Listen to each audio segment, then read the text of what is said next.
Estamos aquí con Angelina Muniz y Alberto Uberman para hablar de una época poco conocida en la historia de nuestra comunidad, que trata de la lucha de nuestra comunidad y de algunas personas de nuestra comunidad por los prisioneros de Sion de la ex Unión Soviética. Estamos hablando de los años 70.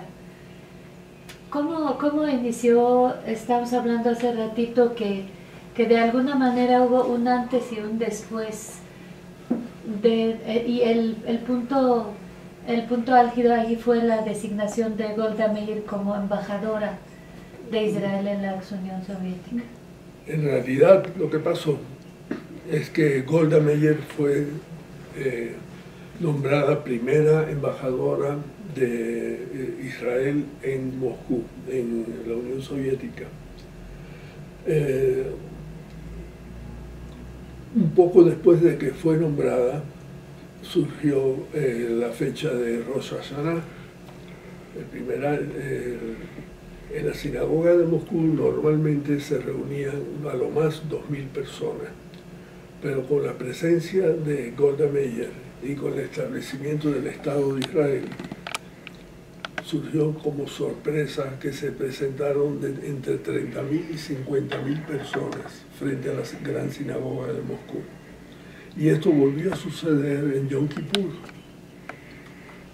Esto le llamó mucho la atención a las autoridades soviéticas, que hasta entonces siempre se reconoció a la nacionalidad judía como una minoría judía, una minoría dentro de la Unión Soviética, que inclusive tenía un territorio, Birobidzhan, pero además de eso había una multitud de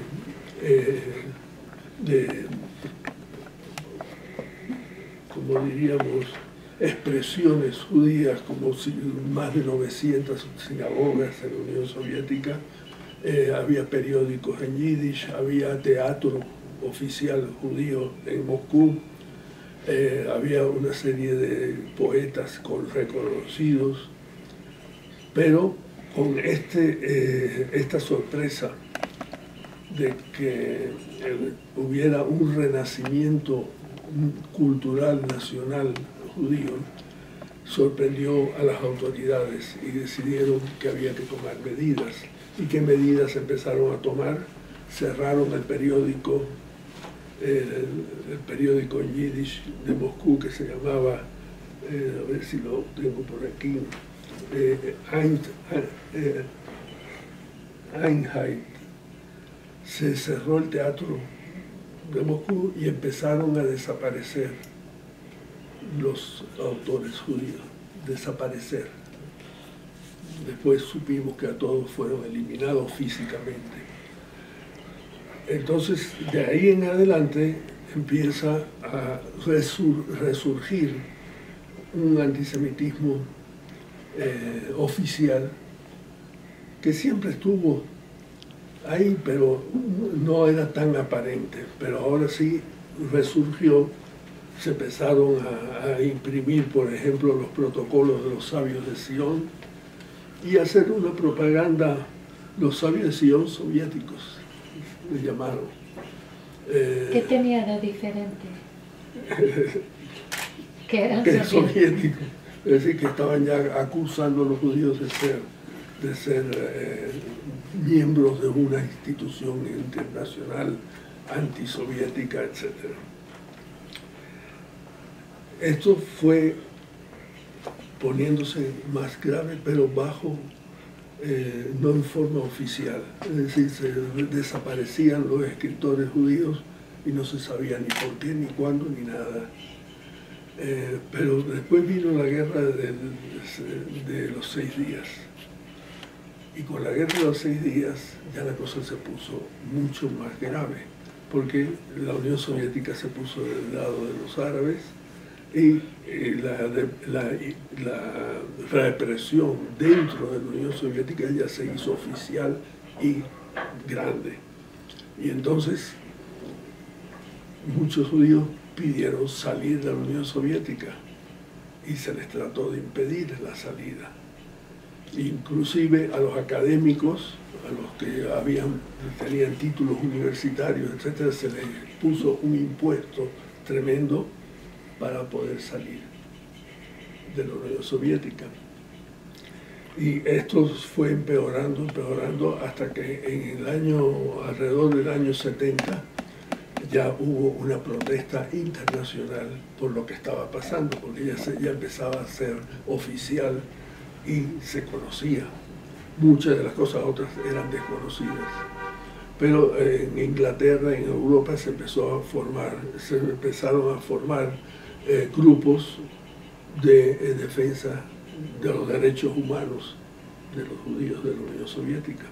Y aquí tenemos el material. Esto nos llegó a México en el año 70 aproximadamente, en donde empezamos a incorporarnos a estas labores internacionales de luchar por los derechos humanos de la Unión Soviética y por el derecho de poder salir de la Unión Soviética, sobre todo académicos, porque a cualquiera que tuviera alguna posición oficial se decía que tenía secretos de Estado y que entonces no podía salir. En ese momento es cuando yo me incorporo a este comité, porque un día me citan en la embajada y me piden, ¿la embajada de Israel? De la embajada de Israel, y me piden que yo organice el que académicos mexicanos se adhieran a este comité protestando por el trato a los científicos judíos de la Unión Soviética. Y aquí está el resultado.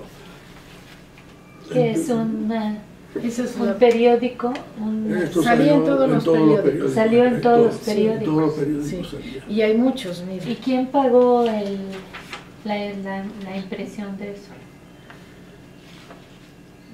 Y veo que En realidad, el comité se instituyó, Franco Guzmán era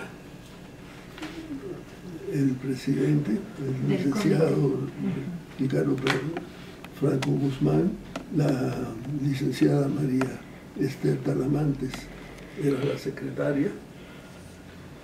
Pero luego tuvo otros secretarios. Sí, pero claro, con el tiempo se cambiaron. estamos viendo como responsable de la publicación Linda Cheremhoff Era la secretaria. Sí, ella era la secretaria. del comité. Sí. Y entonces aquí veo al doctor Teodoro Césarman también. Ajá, sí, Sí, entonces, y profesores de la Teodoro UNAM, de hospitales, Fanny Rabel, pintores, artistas, todos muchos firmaban. artistas. Muchos artistas lo arquitecto apoyaron, Manuel sí. Rosen.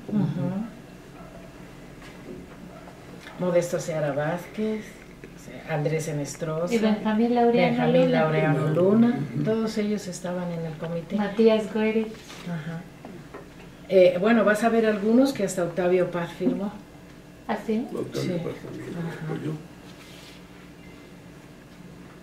Y por ejemplo, cuando surgió la Conferencia Mundial de la Mujer, que se llevó a cabo en Copenhague, pero pedían firmas de los otros países.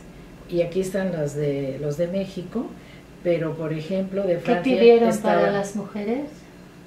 porque había muchas mujeres presas también, académicas, profesoras de física, escritoras, bailarinas. ¿Y eran presas en prisión o eran No, en prisión? En prisión Sí, o en Siberia. Porque Sí. entonces si se atrevían a decir que querían salir del país. O iban a solicitar la visa y Para entonces ir ahí a las Israel. atrapaban. Ajá. Sí. Por ejemplo, en Francia lo firmaron Simone de Beauvoir, hay otros firmados por Sartre, o sea que fue un movimiento extraordinario, ¿no? Mundial. Madeleine Renaud, que también era muy famosa. Aquí vienen todos los datos de los que, por ejemplo, en esa y Y esto fue una labor continua, es decir, que no de un periodo, sino que desde el 70 continuamente estábamos sacando, organizando reuniones y sacando desplegados en la prensa, es decir, que esto estaba a la orden del día durante todo un tiempo.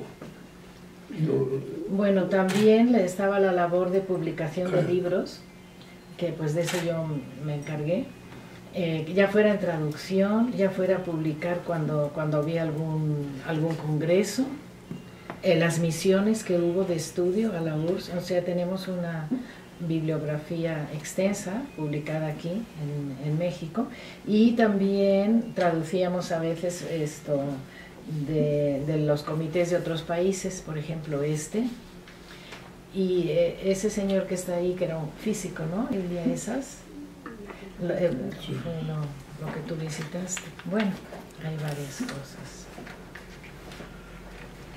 Y entonces se hacían manifestaciones con los movimientos juveniles delante de la Embajada de Rusia. Ajá. Aquí está Alberto hablando.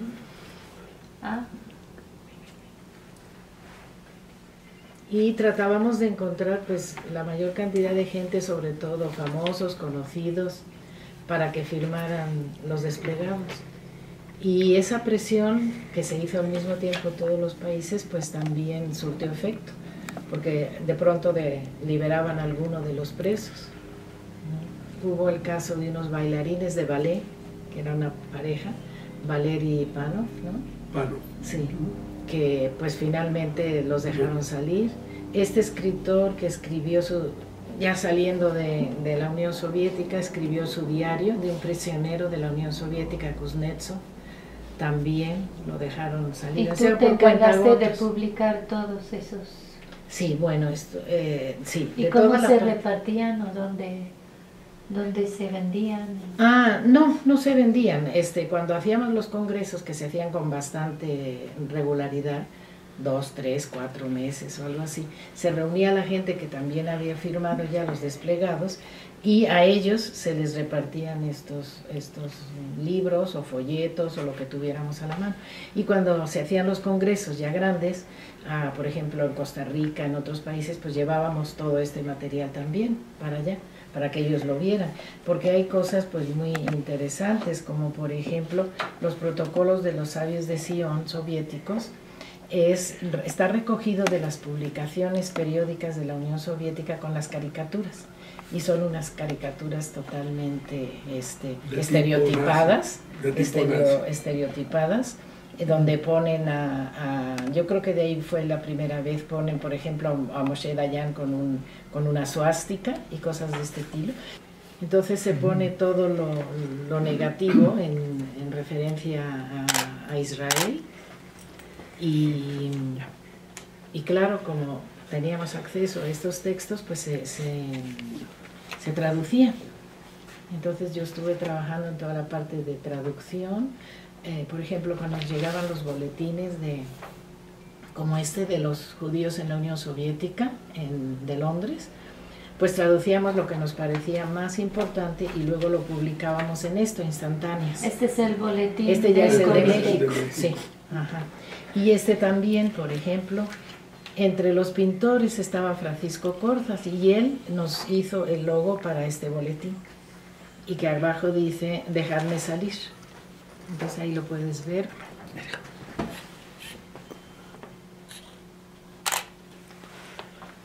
Entonces, por ejemplo, de los derechos humanos de los judíos soviéticos, nos apoyábamos en la declaración de las Naciones Unidas, el artículo 13.2 que siempre mencionábamos, firmado desde luego también por la Unión Soviética, que decía: toda persona tiene derecho a salir de cualquier país, incluso del propio, porque eran rusos, ¿no? Y a regresar a su país. Porque los que podían salir ya no les permitían regresar. También, o sea, eran en un solo sentido. Y aquí vienen otras derivaciones del artículo, pero es básicamente el 13.2. Es la Declaración Universal de los Derechos Humanos, que eso lo han firmado todos los países, ¿no? También hacíamos impresiones de este tipo, por ejemplo, para Pesach se imprimía este folleto diciendo: esta matzá es la matzá de la esperanza, y entonces se debía leer junto con la Haggadah la matzá de la esperanza. Entonces esto pues claro era Tienes los dos, ¿no? para la comunidad. Sí. O folletos como este, La dolorosa realidad sobre los judíos soviéticos. Entonces también aquí está la historia. Es muy breve esto, pero muy bien surgida. ¿Cuántos judíos hay en la URSS? ¿Dónde viven? ¿Cuál es su estatus oficial? ¿Cuál es la política soviética de nacionalidad? ¿Cómo es esto aplicable a los judíos? Por ejemplo, a los judíos no les daban estos derechos, pero a otras nacionalidades dentro de la Unión Soviética, que había 112, sí tenían derechos a tener sus clases en su idioma, o publicar sus libros, o cualquier otra actividad. ¿Y cuál es la situación hoy en día? Bueno, hoy en día, hace años, ¿no?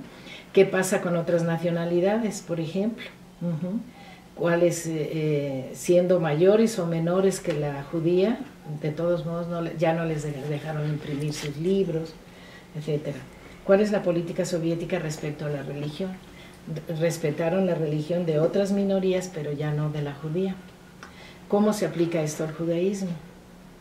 Por ejemplo, no pueden publicar periódicos y literatura litúrgica, incluyendo revistas, libros de oraciones y Biblias, calendarios religiosos, todo eso estaba prohibido.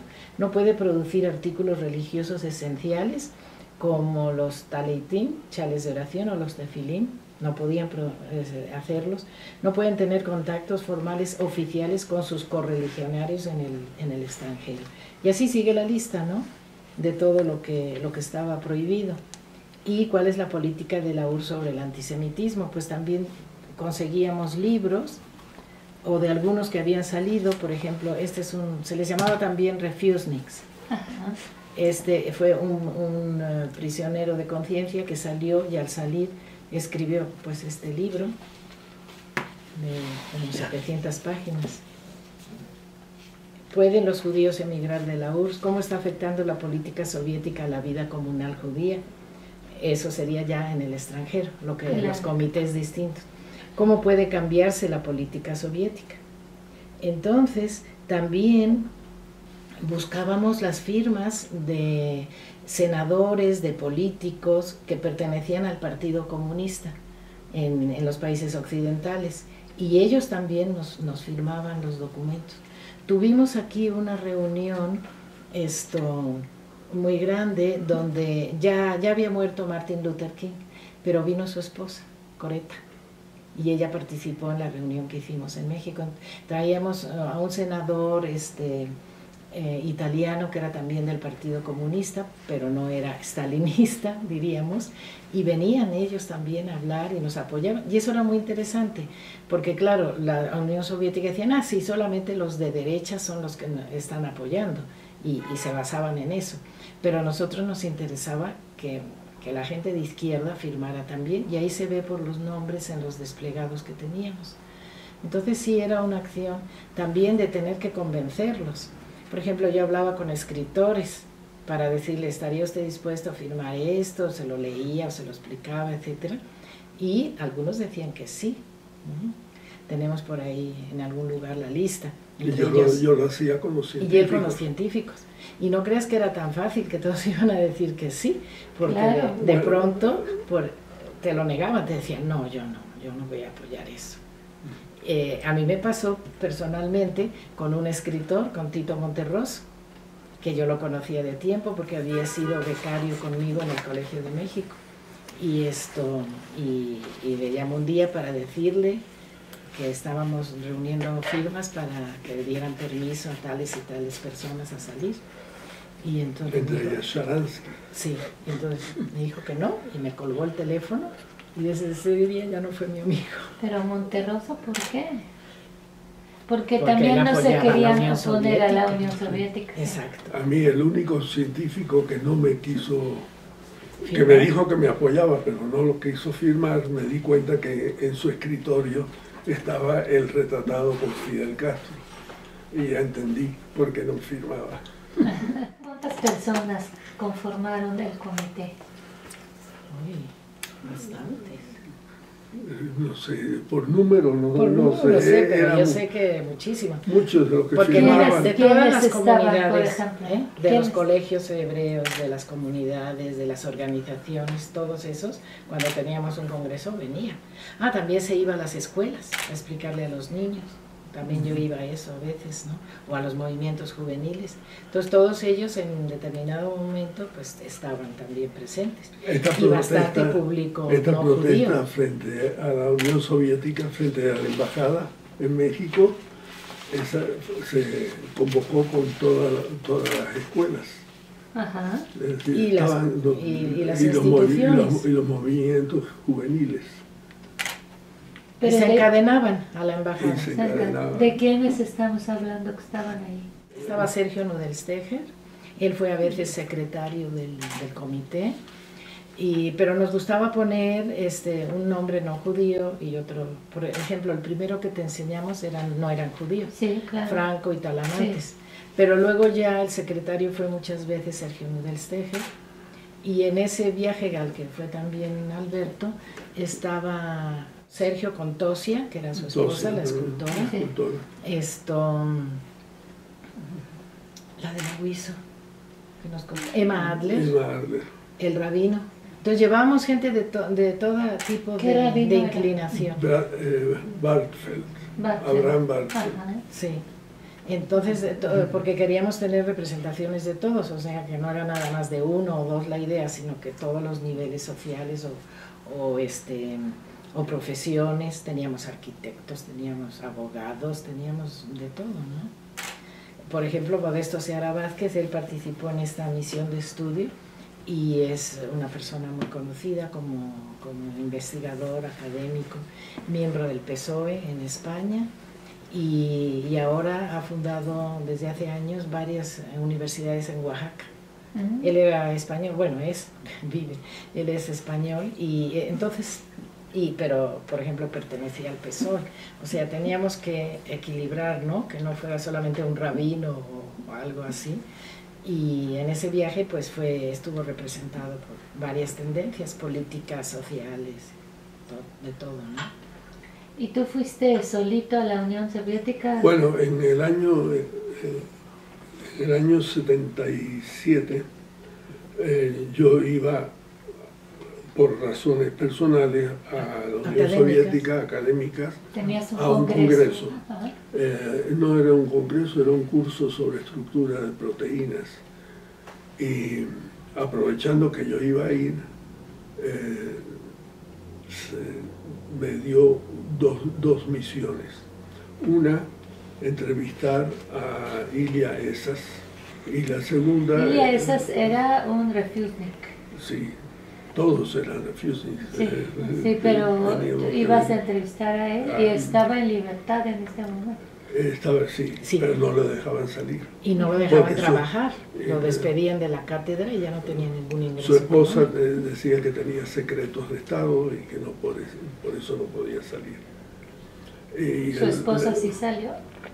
No, después salieron, pero en este esa momento. época ellos les tenía prohibido salir. Y el otro era el profesor Levich, que era el único miembro de la Academia de Ciencias de la Unión Soviética que pidió salir de la Unión Soviética, y le dijeron que nunca saldría. Y me fui a entrevistar con él, pero resultó que no estaba en su casa. Yo, cuando terminó el congreso, me di cuenta que a la vuelta de la calle donde estaba el hotel de la Academia de Ciencias, donde yo estaba, donde vivía yo hospedado, a la vuelta estaba la casa el departamento del doctor Levich. Lo fui a visitar y me dijo la vigilante, porque en la Unión Soviética en cada casa había un vigilante o una vigilante que le llamaban la dejurnaya. Y esta me dijo... ¿Se llamaban cómo? Dejurnaya, que viene del francés, del diario. Ajá. La dejurnaya me dijo... Como journalier, no, es que no está. me dijo, no está Levitch. Yo no le creí y subí al final del pasillo por unas escaleras, y cuando llegué arriba, la de Yuna ya estaba arriba también, porque había elevador y yo no me di cuenta. Entonces me vio que yo tocaba su puerta y no me abría. Entonces bajé y ya había ella llamado a una niña que sabía un poco de inglés, y la niña me dijo que el doctor Levitch estaba fuera de Moscú, en su dacha. Entonces yo dije, este es el momento de salir de aquí corriendo, porque yo sabía que ya habrían avisado a la KGB. Y cuando salgo, voy caminando por la acera en dirección otra vez al hotel de la Academia de Ciencias. Un automóvil negro grandísimo se para al mi lado, se abren las puertas y salen dos gorilas. Qué rápido. Sí, pues yo sabía que ellos estaban avisando. Y veo que detrás del asiento delantero, la parte de atrás, eran aparatos de radio y cosas así. Pero no me hicieron nada. Es decir, era como darme un aviso de advertencia de que estoy vigilado y que no crea que no saben lo que estoy haciendo. Pero como yo venía con una forma muy oficial de la Academia de Ciencias, nada más que querían asustarme, punto. Después fui a ver al doctor, al rabino Esas, que yo llamaba por teléfono y nunca lo encontraba. Y una vez entré por casualidad a una librería muy grande que se llama Dom Knigi, la casa del libro, y vi que ahí había teléfonos y dije, bueno, voy a hacer una prueba más, y lo encontré. Entonces me dijo cómo llegar a su casa, tomar varios autobuses y tranvías y eso, y llegué a su casa, hablamos, pero era viernes en la noche, ya tenía que irse a la sinagoga. Y esa fue toda mi actividad en esa. Hubo muchos incidentes. ¿Y qué fue lo que te dijo? Bueno, yo le dije que estábamos luchando por él, que supiera, que le llevaba algunos documentos para que se diera cuenta de que no estaba solo en el mundo, que estábamos luchando por él. Él me quiso dar manuscritos, pero a mí me habían advertido que no trajera ningún manuscrito, porque había otros métodos, otros caminos para ser más seguros. Entonces, eso fue todo lo que pude hacer con él. Esa fue la primera vez. Y él supo de que desde México están luchando. Eso, claro, sí, esa era también la misión, para que no se sintieran solos. Para que supieran que no estaban solos, que todo el mundo, le dije, no, todo el mundo está luchando por usted, para que lo dejen salir. Y junto con él a todos los demás, que eran muchos, están uno por uno, luchábamos por gente específica, no así en general. Luchamos por Mark Asbel, por Sharansky.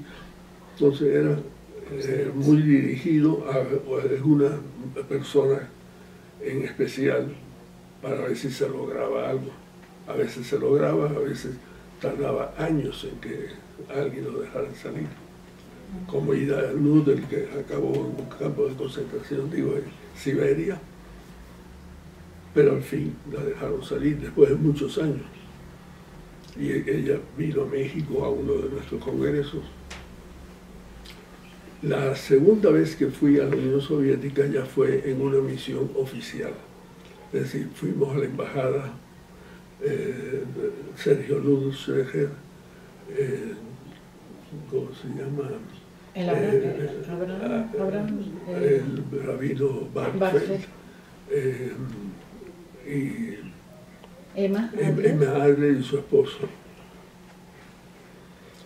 Fuimos con el embajador y dijimos que queríamos ir en misión oficial a la Unión Soviética. Embajador de Israel.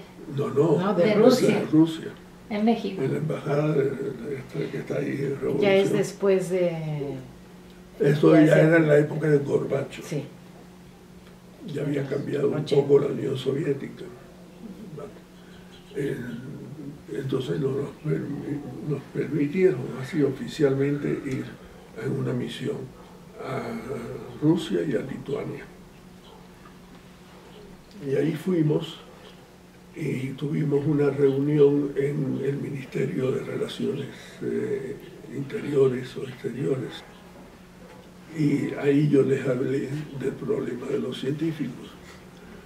Y me dijeron como respuesta de que dentro de un tiempo corto iban a sacar una ley nueva que permitiría salir de la Unión Soviética. Yo no sabía si creerles o no creerles. Nos fuimos con esa duda y en efecto, un mes o dos después salió el decreto de que ahora tenían libertad de salida. Y esa fue nuestra misión en la Unión Soviética. Después nos fuimos a Lituania para ver cómo estaba la situación de los judíos en la Unión Soviética, muy triste también. Ahí vimos también los lugares de matanzas que hubo en Lituania, terribles. Y esa fue nuestra misión. Nos entrevistamos con muchos... ¿Cómo mataban a los judíos en esta época? ¿Cómo los llevaban? No, los nazis. Los nazis. En la época de los nazis. La Segunda Guerra. Sí, con colaboración de los lituanos. Claro. ¿Y qué tanto impactó este trabajo en la ex Unión Soviética? Bueno, el propósito era obtener la liberación de los prisioneros de conciencia. Ese era nuestro propósito, y que los dejaran salir. Y al fin se logró. Pero no hubo ningún problema para ustedes en México, que alguien, no sé, se comunicara con ustedes, que les dijera ya dejen de hacer eso. No. Por parte de la Unión Soviética, ¿no? No, de aquí.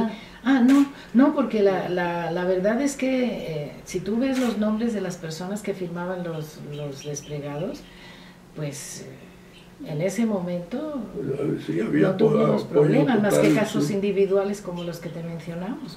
Mira, el doctor Salvador Zubirán, director del Instituto Nacional de Nutrición. Sí, que está su nombre ahorita. Rubén Vizquez, que acaba de fallecer también. José Herrán, director de la Facultad de Química. Así me estoy saltando algunos, pintoras como María Teresa Toral, ahí tengo cuadritos, era muy amiga nuestra. El doctor Kershenovich ya firmó esto, el actual director, ¿no? Aurora Brunner, a ver quién más. Doctora Julia Barrera Segovia, doctor Guillermo Chambert, Mauricio Rosek, doctor Kurt Bernardo Wolf, Marcos Mushinsky, el físico. Que era uno de los científicos más importantes que tuvo México, ¿no? Sí, y del mundo, porque sí tenía categoría mundial. Jaime Mora, otro investigador también, Basta Rechea, otro. Jesús Guzmán, que fue director de la Facultad de Química. O sea que Jaime Martuchelli, que siempre ha tenido puestos importantes en la universidad.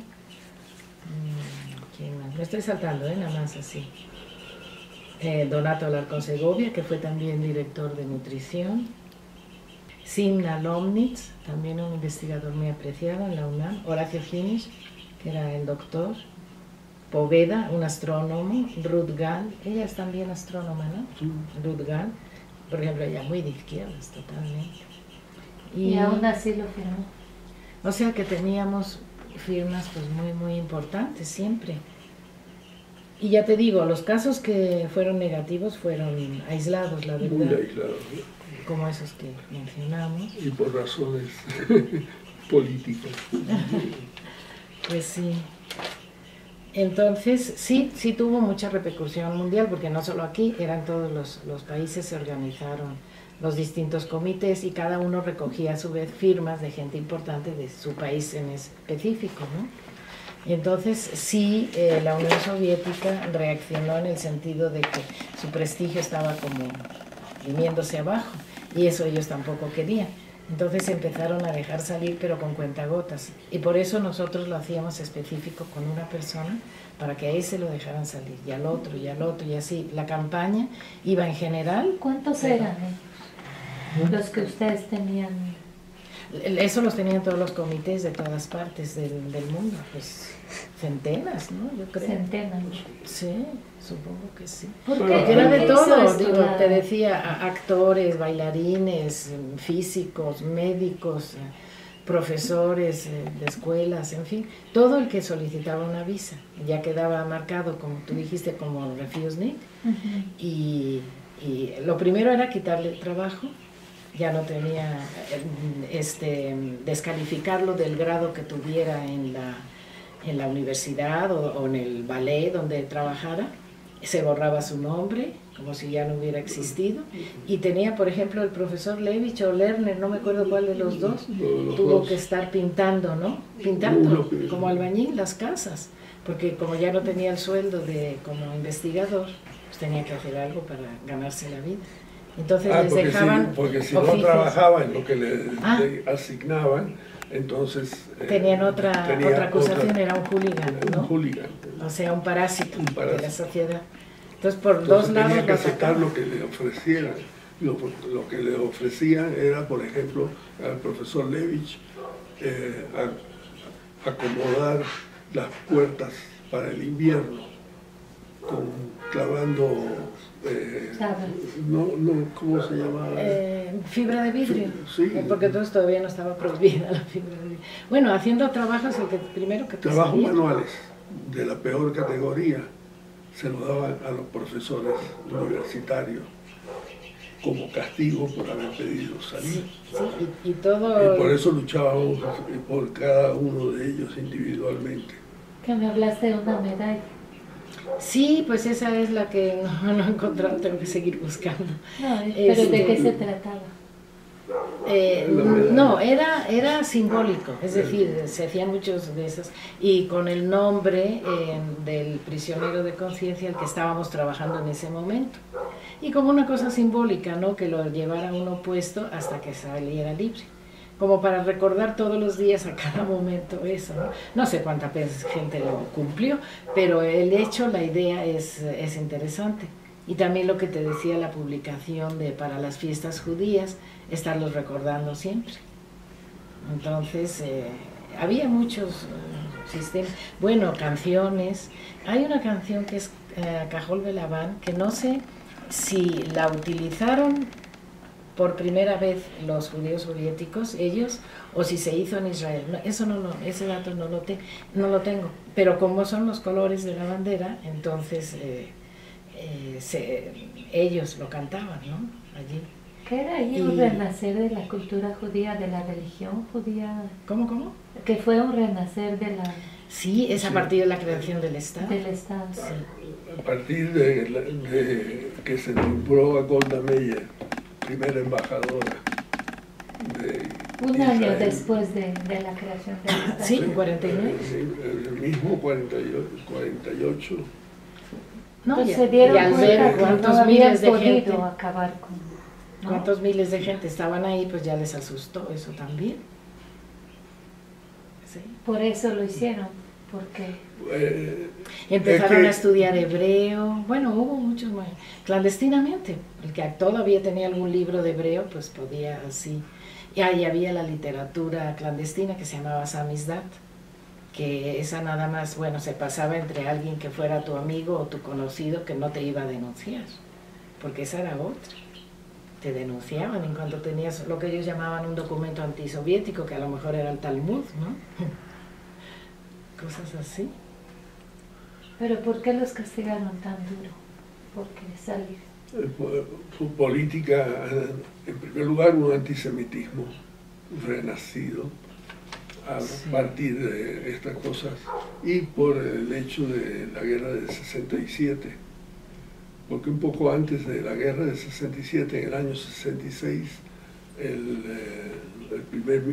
premier de la Unión Soviética, Kosygin, había declarado en París, en una reunión, que los ciudadanos de la URSS que desean unirse a sus familiares en el exterior tienen permiso abierto. Y esto se publicó en Pravda y en Izvestia.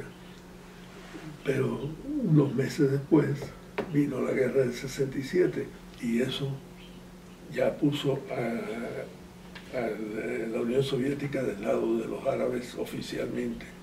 Y ahí se cerraron totalmente las puertas. Y empezó un ataque de tipo antisemita contra la cultura judía. Y ahí desaparecieron los principales escritores. Eso fue después de lo de Golda Meir. Ajá. Es decir, entre el 48 y el 52 ya empezó una agresión, pero no, oculta, porque no se sabía. Lo único que se sabía era que sus nombres desaparecieron de la literatura del momento. Ya no se podía hablar de Isaac Pfeffer, de Kvitko, de Pérez Markish, que aquí estuvo su esposa también, y toda una serie de escritores que después supimos que los habían eliminado físicamente. Cerraron las sinagogas, de 900 que había, quedaron unas 40, cerraron